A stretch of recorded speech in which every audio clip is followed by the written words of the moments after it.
Hi guys, it's Dakota. Hope everybody's doing well. Blessed Samhain to you. Those of you that celebrate, and happy Halloween to you that celebrate. And if you don't celebrate anything, happy lovely day to you. Um, so today I actually want to talk a little bit about our Samhain ritual that we had. We had it on Sunday. So Samhain was actually, or the witch's calendar Llewellyn date was Monday the 31st. But we had our Samhain on Sunday, the day before or the night before. I work Saturday, so it's too hard for me to try to get ready for the celebrations. So we always do it on a Sunday. So I just want to say that it was fantastic. It was absolutely powerful. I loved it. I want to thank my tribe for being there. Thanks for the support and the love, and I hope that you enjoyed it. Thank you for your participation and your contributions. Um, so I had a few thoughts that I wanted to talk about it without, I'm not going to go into any details because we do follow the witch's pyramid. The part about being silent for me, as I've mentioned in other videos, it doesn't necessarily mean like just like be silent, be silent. Um, there's for me there's an ethical code that goes along with being silent. It's not just about being silent about our work. Um, and But I think just being silent about um, things. Sometimes we just need to be silent. So I'm not going to share all the details with you, but I will share some of the things that I thought were key and that I really enjoyed. Um, so one of the things that I did want to mention, I'm going to look here at my nose real quick so that I don't like burn up this video just yapping. Um, we did have some activities. There was a lot of laughter. There was tears. I rewrote the Samhain ritual. And I mentioned in other videos that usually I have, or one other video, whatever, I usually have at least 2 or 3 scripts done per Sabbath for my classes because it takes a lot of time, a lot of thought, a lot of work goes into writing a ritual. And so the rituals that I have written for each of the Sabbaths, I use those rituals in class for our class rituals, and I'll just choose the one that I feel is the right one for that particular class. But this year I decided, here's the thing: we all grow, we change. Hopefully, our path elevates as we grow. We get stronger. We gain more knowledge. We gain more experience, etc. So when I looked through the scripts from the past, I wasn't feeling them. So I rewrote it. It was no big deal. Well, it was a big deal. It takes a long time. I started about in August, and I started writing just bits and pieces, things that would catch my attention. I might have an idea. Maybe it was the ancestors speaking to me, and so I would jot down ideas and stuff. And then I started putting everything together. Now, if you know me and you've watched any of my videos, then you know that I work heavily with the ancestors. It's what I do. I don't just work with them at Samhain. I work with them all year. It is just part of my own personal work that I do.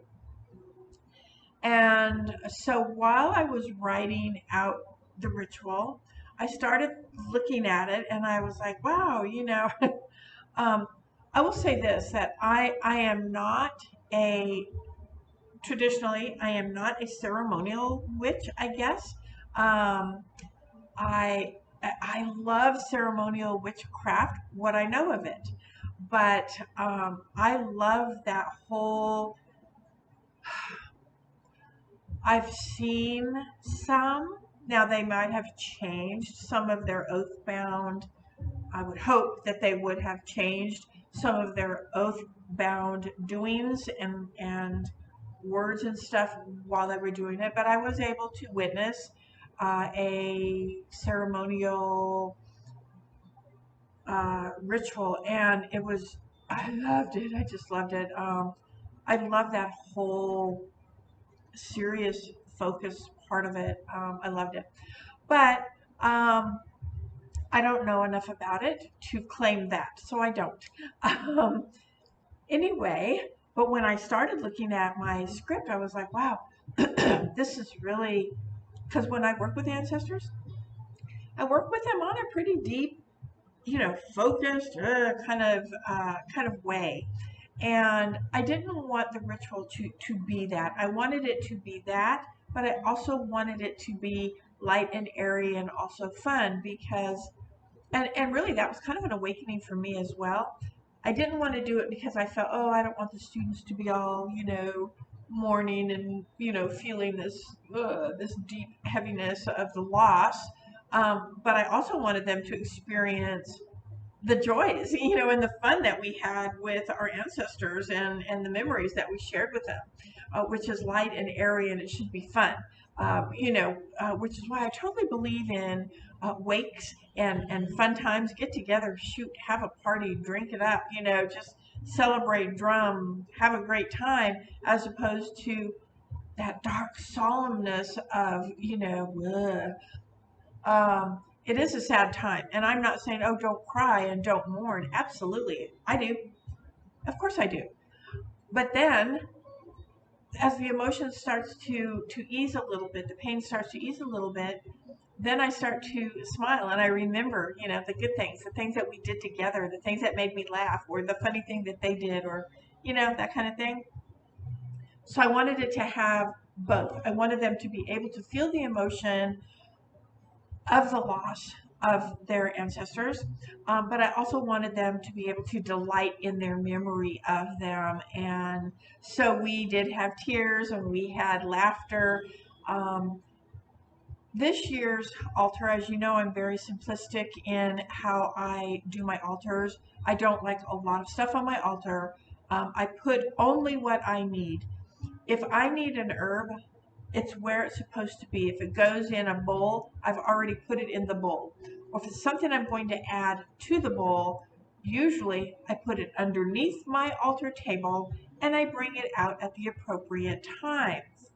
Um, I just don't, because if it's on the table, I'm focused.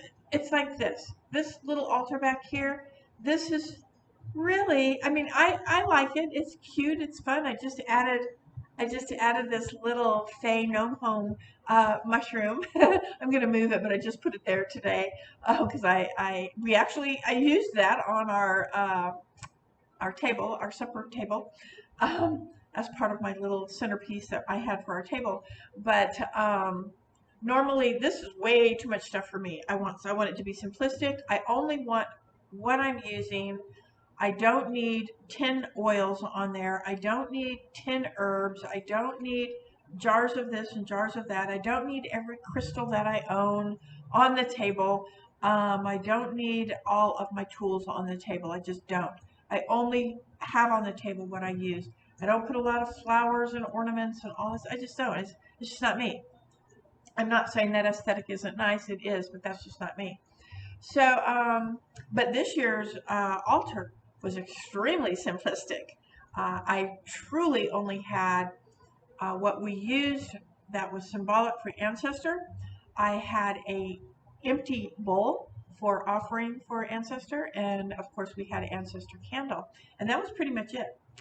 And that was because I needed the altar for something that we were doing, that we were going to be doing as an activity for the ancestors.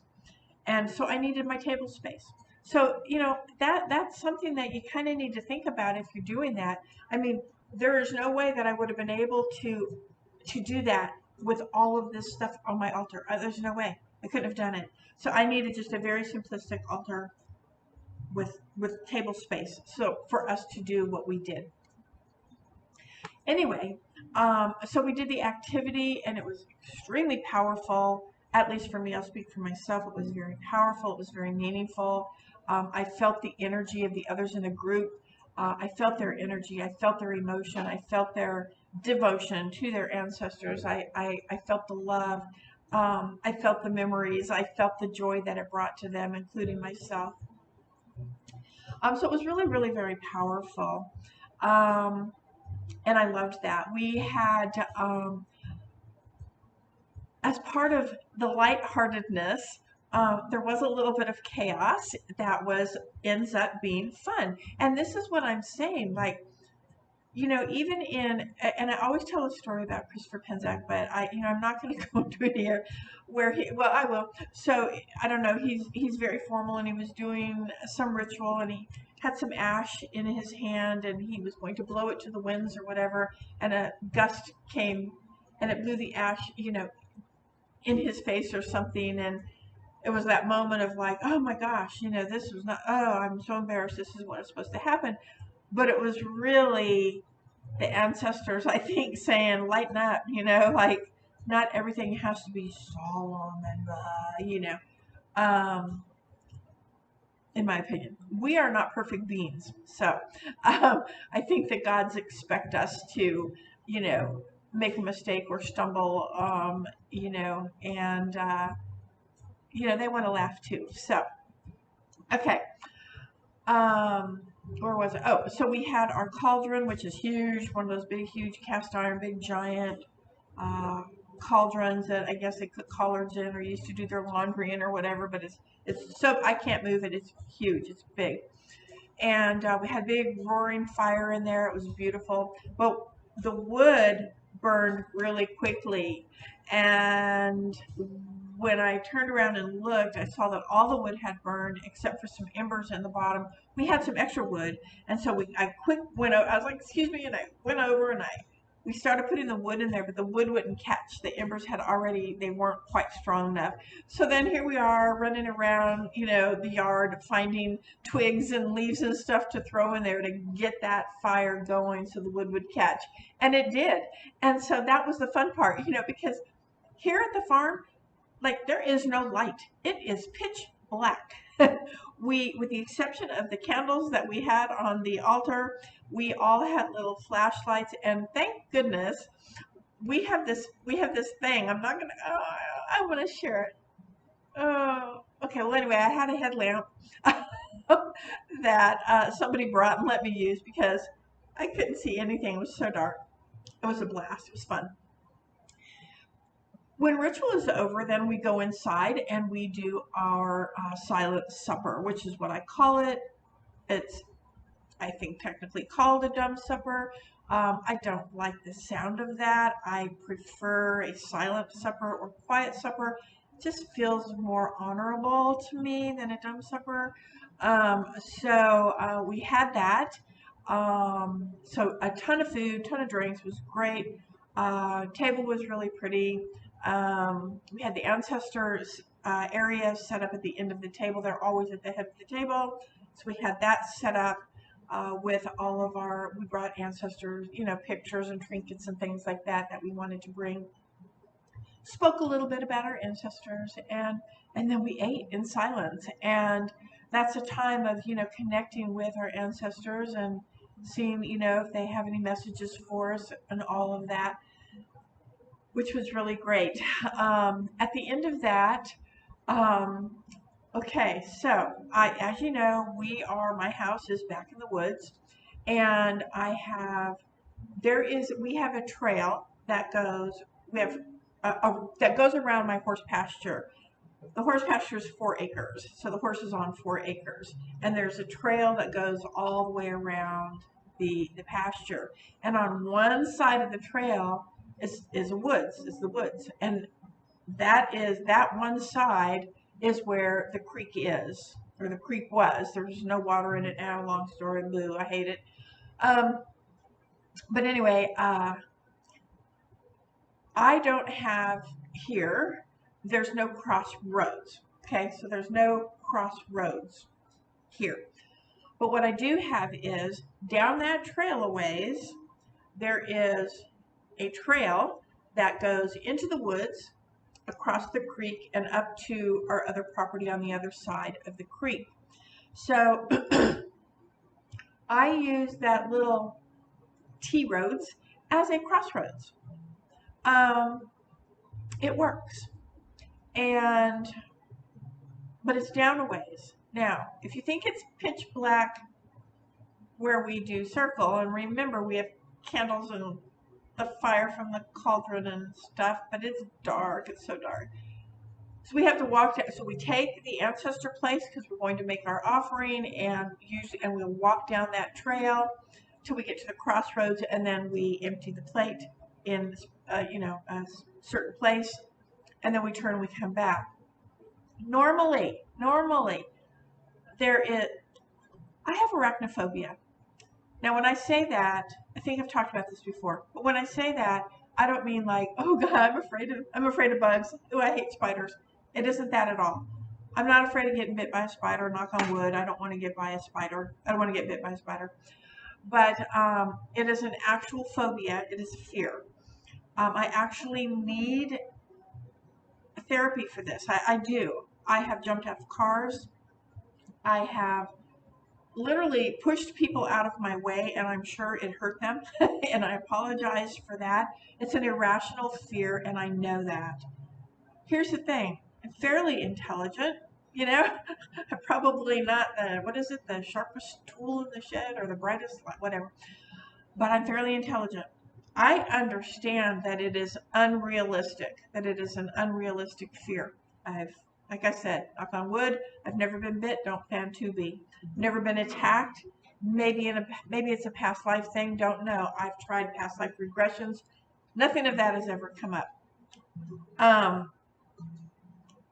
I know I need therapy. The reason I won't go to, and I've been in therapy, and I'm 100% about therapy. Let me tell you, if you get the right therapist, it'll work wonders for you.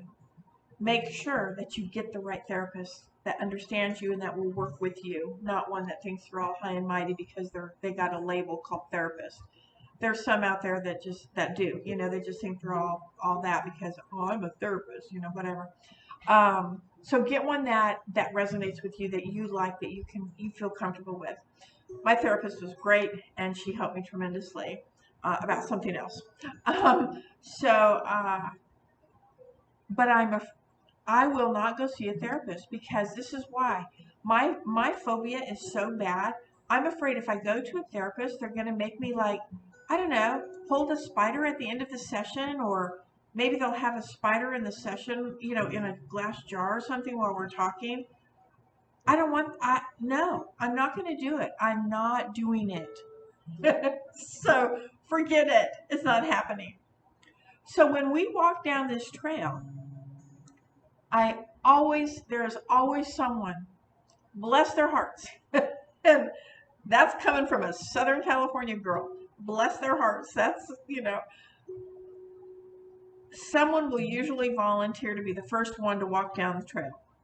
And I curl up in a ball behind them, thinking that if I could just shrink myself even smaller, I would, because I always think if they go first and they hit a spider web, that spider's going to jump over and get me. Now, I just got done saying I don't think they're going to get me and bite me and eat me and all of that. I don't know what it is, but I can't deal with it. I hate spiders.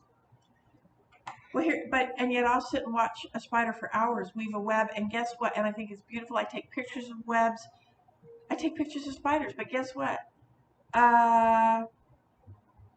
You're not going to live in my house. You're not going to live in where I am. That's not going to happen. But I'm not doing that. And I understand grandmother weaver, grandmother spider. I get the whole story and I understand it and I love it, but I'm not doing spiders. So, well, I decided I went first. I went first, not because I wanted to overcome my fear of spiders. I wanted people to be safe. There's a lot of roots that go across the road, and I was worried about that, and so I went first. I meant to bring the broom, but I didn't. So here we are, ready to go, and I'm like, oh my goodness, I don't have my broom to swish the spiders out of the way. And so I just went, okay, well, here we go. Had a little lantern, and I just took off, and I just walked. I don't know how fast I was walking. It felt like slow-mo to me. And I just, I didn't even, I could not even get myself to think about there might be a web, there might be a spider. I literally went, I blacked out, I think, and I walked down that trail to our crossroads. We dumped our offerings. We turned around and I led the way back.